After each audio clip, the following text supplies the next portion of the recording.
দেড় বছর ধরে সাকিব আল হাসান নেই জাতীয় দলে। বিশ্বের বিভিন্ন ফ্র্যাঞ্চাইজিতে ফেরিওয়ালা হয়ে মাতিয়ে বেড়াচ্ছে বিভিন্ন লিগ। তবে সাম্প্রতিক বিসিবি তাকে আবারও জাতীয় দলে ফেরানোর ঘোষণা দিয়েছে।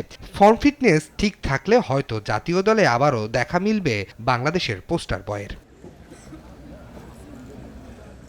কিন্তু ৩৯ বছর বয়সী সাকিব আন্তর্জাতিক ক্রিকেটে ফেরার জন্য আসলে কতটা ফিট? ফ্র্যাঞ্চাইজি লিগে খেলে বেড়াচ্ছে ঠিকই, কিন্তু পারফরমেন্স কি খুব আহামরি কিছু?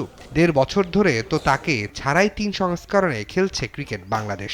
সাকিবের এক সময়ের কোচ মোহাম্মদ সালাউদ্দিন অবশ্য জাতীয় দলে এখনও সাকিবের প্রয়োজনীয়তা অনুভব করেন। দেড় যুগ ধরে ভালোবাসার নিড়ে এসিআই পিওর সল্ট। বড় জিনিস হচ্ছে যে একটা টিমের ব্যালেন্স চলে আসে, একটা বল আর একটা ব্যাটসম্যান আপনি দুই দিকেই পাবেন। দিন শেষে এবং সাকিবও ফিট থাকে, সেটাও একটা বড় ব্যাপার। বাট এটা যে কেউ চাবে এটা।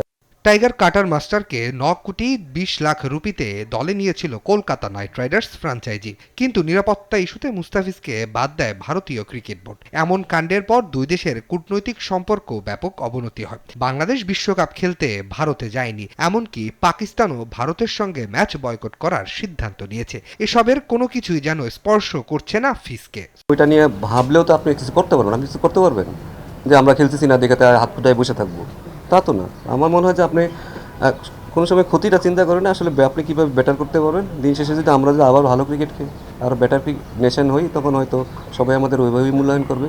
বুধবার মাঠে গড়াচ্ছে ৩ দল নিয়ে বিসিবির মেগা টি-20 টুর্নামেন্ট অদম্য। রাশেদ অমিত, দেশ টিভি, ঢাকা।